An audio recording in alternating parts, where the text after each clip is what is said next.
Hi friends, ഇന്ന് നമ്മൾ ഉണ്ടാക്കാൻ പോകുന്ന ഒരു സിമ്പിളായിട്ടുള്ള ഒരു പൊട്ടറ്റോ കറി റെസിപ്പിയാണ്. ഇത് നമുക്ക് ചപ്പാത്തിക്കൊക്കെ ബെസ്റ്റ് കോമ്പിനേഷനാണ്. അതിന് വേണ്ടിയിട്ട് നമ്മൾ ചട്ടിയിൽ കുറച്ച് ഓയിൽ ഇട്ടിട്ടുണ്ട്. അതിലേക്ക് നമുക്ക് ആദ്യം കടുക് പൊട്ടിക്കാം. കടുക് പൊട്ടി വരുമ്പോൾ നമുക്ക് അതിലേക്ക് പച്ചമുളക്, കുഞ്ഞായിട്ട് അരിഞ്ഞ പച്ചമുളക്, അത് എരിവനുസരിച്ച് നമുക്ക് പച്ചമുളക് എണ്ണം നമുക്ക് കൂട്ടാം കുറക്കാം. പച്ചമുളക് ഇട്ടിട്ടുണ്ട്. അതിനുശേഷം നമുക്ക് ജിഞ്ചർ ഗാർലിക് അത് ചതച്ചത് അതും നമ്മൾ അതിലേക്ക് ഇട്ടിട്ടുണ്ട്. നല്ലോണം അത് വഴറ്റി പച്ചമണം മാറുമ്പോൾ ചെറിയ സ്ലൈസ് ആയിട്ട് അരിഞ്ഞ സവാളയും നമുക്ക് അതിലേക്ക് ആഡ് ചെയ്യാം.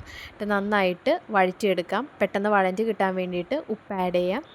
അതും കൂടി ഇട്ടിട്ട് നന്നായിട്ട് വഴറ്റി ഈ ഒരു പരുവാകുമ്പോൾ നമുക്ക് അതിന് വേണ്ട മസാലകൾ, ആകെ 2 മസാലയാണ് ഉള്ളത്. ജസ്റ്റ് മുളക് പൊടിയും മഞ്ഞൾപ്പൊടിയും, ഇത് രണ്ടുമാണ് ആഡ് ചെയ്യുന്നത്. വേറെ എക്സ്ട്രാ മസാലാസ് ഒന്നും നമ്മൾ ഇതിലേക്ക് ആഡ് ചെയ്യുന്നില്ല.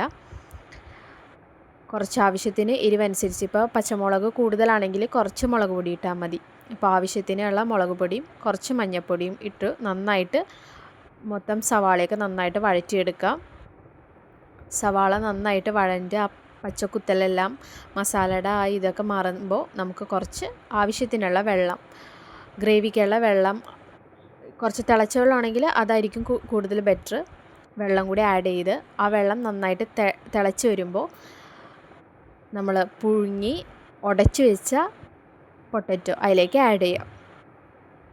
കണ്ട് ഈ പരുവത്തിൽ നന്നായിട്ട് ഉടച്ച് വെച്ച പൊട്ടറ്റോ അതിലേക്ക് ആഡ് ചെയ്തിട്ട് നന്നായിട്ട് എല്ലാ സവാളയും ഇതെല്ലാം കൂടി നന്നായിട്ട് മിക്സ് ചെയ്ത് എടുത്തു കഴിയുമ്പോൾ നമ്മുടെ പൊട്ടറ്റോ കറി റെഡി ആയിട്ടുണ്ട്.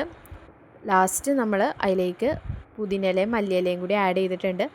പുതിനയുടെ ഫ്ലേവർ ഇഷ്ടമുള്ളവർക്ക് അത് ആഡ് ചെയ്യാം, അല്ലെങ്കിൽ അത് സ്കിപ്പ് ചെയ്യാവുന്നതാണ്. ഇപ്പോൾ എനിക്ക് ഇഷ്ടമുള്ള ഫ്ലേവർ ആയതുകൊണ്ടാണ് ഞാൻ പുതിനയിലയും കൂടി അതിലേക്ക് ആഡ് ചെയ്തത്. അങ്ങനെ നമ്മുടെ പൊട്ടറ്റോ കറി റെസിപ്പി റെഡി ആയിട്ടുണ്ട്. അപ്പോൾ എല്ലാവർക്കും വീഡിയോ ഇഷ്ടമായാൽ ലൈക്ക് ചെയ്യുക, സബ്സ്ക്രൈബ് ചെയ്യുക, സപ്പോർട്ട് ചെയ്യുക. എല്ലാവരും ഈ റെസിപ്പി ഒന്ന് ട്രൈ ചെയ്ത് നോക്കാം കേട്ടോ. Thank you.